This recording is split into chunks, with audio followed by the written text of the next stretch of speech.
Scream 6 is the latest installment into the Scream franchise. The reason why I'm so late to this one is because last year when I saw Scream 5, I didn't appreciate it as much as others did because I didn't see Screams 2, 3, or 4. And so I didn't know if I wanted to watch all the Scream movies just because I wasn't amazed by Scream 5 and I didn't love the original either. So thought to myself, I was like, you know what, Scream just isn't for me. But when Scream 6 came out, everyone was saying it's the best of the sequels and this and that, and it had a lot of talk. And I was like, okay, maybe I'll check this out. And so I had a free trial of Paramount Plus, and so I watched all of them except for Scream 4, which I had to watch another way. I'll just recap what I thought of the other ones. Like I said, I thought the original was good, but I don't love it as much as others do. I think it's a high 7 out of 10, like 7.9. And I thought 2, 3, 4, and 5 are all consistent, like 6 out of 10s. Some I did like more than others, though.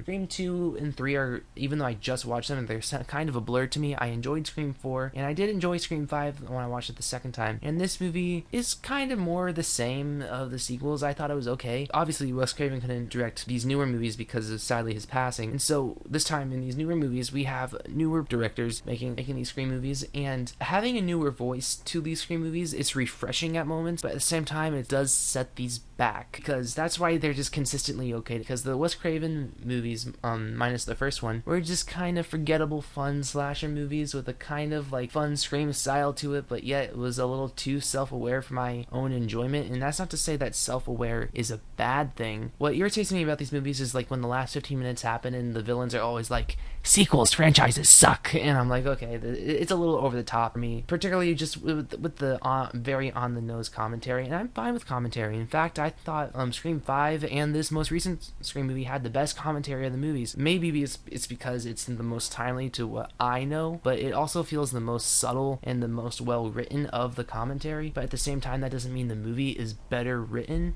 because these newer ones feel kind of like have more plot holes, less logic, not as good acting. Particularly the lead of this new one, not Jenna Ortega, the other girl. I don't think she's very good in these movies. I think she was better in Scream 6 than she was in the last movie, but still, it's also because I don't really like where they're taking her character. And I feel like this movie makes excuses for all the problems that anyone could have for it, and it just comes off as a little bit of lazy writing to me, because they're like saying, oh, we have to do this because it's a sequel requel, blah blah blah blah. And so when I don't like that idea, it's like the movie commentated on it, so it's like the movie knows it's doing it, so can you really complain? And to me, that just comes off as lazy. It's like, we're going to be super on the nose about us doing this so people don't criticize it. So that's just kind of a thing that all the Scream movies have done. So that's just maybe just a me thing. Like I said, with these newer Scream movies, they are switching things up, and some of that is good. The small town, and of course Scream 4 did that, which I did appreciate. It was Hollywood, and this time it's New York.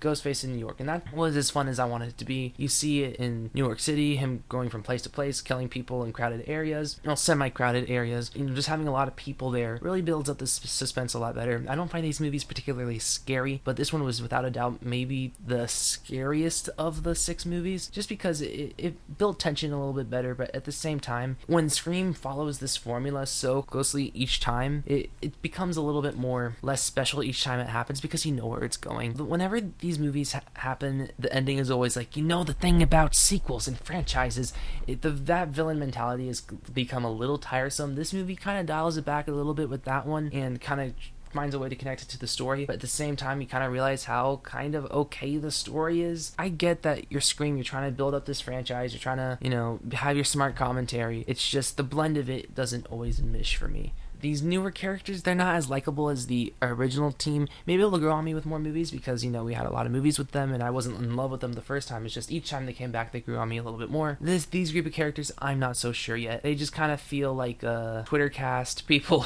if that makes sense. There are likable performances here and there. Like, I thought Jenna Ortega was pretty good in the movie. But besides that, like I said, I don't think the sister's very good. The villain here, I kind of saw it coming, but didn't at the same time. They did something that was like, oh, okay, that kind of makes sense. Well, okay, whatever. It's just each time I watch one of these Scream movies, I'm semi-underwhelmed, and maybe it's just a me thing. But overall, I thought this one had brought a little bit of new flavor to this franchise, but yet had its issues that stopped it from being really great. The only really good one I still think is the original, but I don't, on the bright side, I still like all these movies. Like, I haven't given any of these movies below a 6 out of 10. They're just consistently 6 out of 10s for me, where it makes me just kind of like, on the franchise. I'm just curious where it's going to go from here, what it's implying, what it's hinting at, I'm not a big fan with, but we'll see where it goes. I know there's talk that Jenna Ortega isn't coming back. This movie goes out of its way to make her like one of the core members of, like, I think they call it the Core 4 or whatever. And so I'm curious if her not being back is gonna hurt this kind of reboot.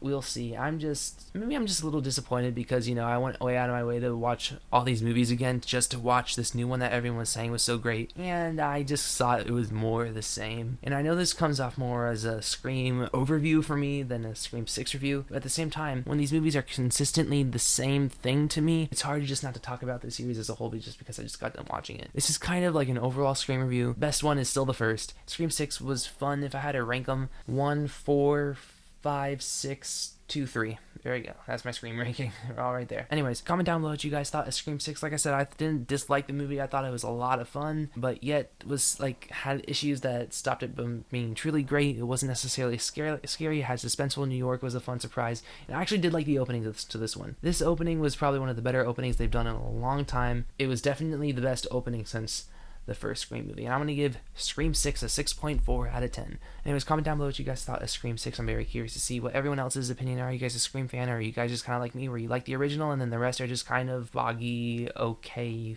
films to you? Like, share, subscribe, and stuff like that, and adios.